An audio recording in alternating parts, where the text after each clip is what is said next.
Tourne à toute allure, soleil en main, sans l'énergie, on va gagner, c'est sûr. La crypto-monnaie expliquée en moins de 5 minutes, c'est parti, go!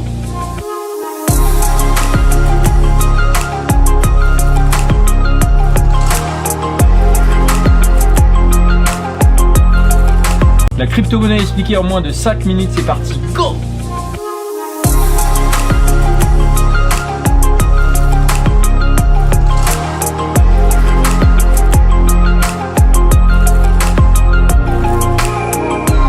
Aujourd'hui, seul 1% de la population mondiale possède de la crypto-monnaie et environ 4,6% de la population française. Alors la crypto-monnaie, c'est une monnaie digitale complètement décentralisée, c'est-à-dire qu'il n'y a pas d'intermédiaire. Lorsque vous allez à la banque, la transaction est validée par la banque, donc par un intermédiaire. Alors qu'avec la crypto-monnaie, on échange une monnaie d'une personne à une autre sans intermédiaire. Et donc vu que c'est une monnaie digitale, il n'y a pas de support physique comme des pièces ou des billets. Et outre le fait qu'il n'y ait pas d'intermédiaire lors d'une transaction, le gros avantage c'est qu'il y a très peu de frais lors d'une transaction et la transaction est hyper rapide. Et donc concrètement, comment on achète de la crypto-monnaie? On passe par une plateforme qui s'appelle un exchange ou un site d'échange. Et là, on va échanger ses euros contre de la crypto-monnaie et ça peut être du Bitcoin, de l'Ethereum, de XRP. Bref, il y a des tonnes et des tonnes de crypto-monnaies différentes et ce change peut se faire par carte bleue ou par virement bancaire. Et lorsque vous sélectionnez un site d'échange, il faut prendre les plus connus, les plus sécurisés et les plus réputés. Et les sites d'échange les plus connus sont Kraken, Coinbase, Binance, Crypto.com. Vous avez un lien juste en dessous. Et donc, il est aussi facile de convertir des euros en Bitcoin que de faire le contraire, c'est-à-dire du Bitcoin contre des euros. Et il faut savoir que dès lors que vous faites de la plus-value sur de la crypto-monnaie et que vous l'échangez contre des euros, vous êtes soumis à une taxe qui s'appelle la flat tax. Et cette taxe, elle est de 30% sur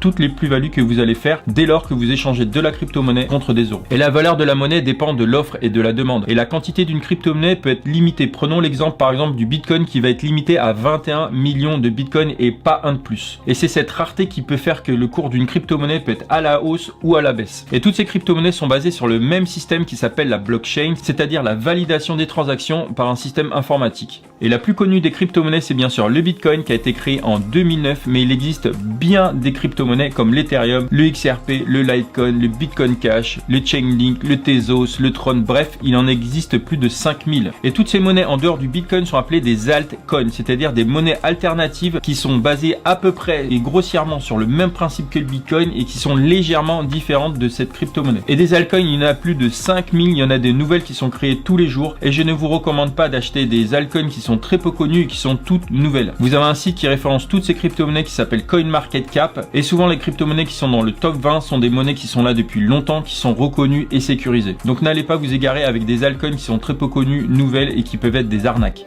Alors qu'avant la crypto-monnaie était considérée comme un simple outil de spéculation puisqu'on ne pouvait pas réellement acheter de biens et de services via la crypto-monnaie, et bien maintenant ça commence à se démocratiser parce que beaucoup de plateformes comme Binance ou Crypto.com proposent une carte bancaire, donc une carte de paiement et vous pouvez acheter directement avec votre crypto-monnaie. Et dès lors que vous voulez acheter de la crypto-monnaie, vous pouvez très bien acheter une partie ou une fraction de cette crypto-monnaie. Et donc prenons l'exemple aujourd'hui du Bitcoin qui a 24 000 $, vous n'êtes pas obligé de dépenser 24 000 $ et d'acheter un Bitcoin entier, mais vous pouvez très bien acheter une partie ou une fraction de ce Bitcoin et d'investir par exemple 500 $ qui vous donnera 0,02 Bitcoin. Et dès lors que vous avez acheté de la crypto-monnaie sur un site d'échange, vous pouvez très bien la sécuriser sur une clé physique comme celle-ci qui s'appelle la Ledger. Et une fois que vous avez déposé la crypto-monnaie sur une clé physique, et ben c'est vous qui avez entière possession de la crypto-monnaie et cela ne dépend pas d'une autre plateforme. Et il est important de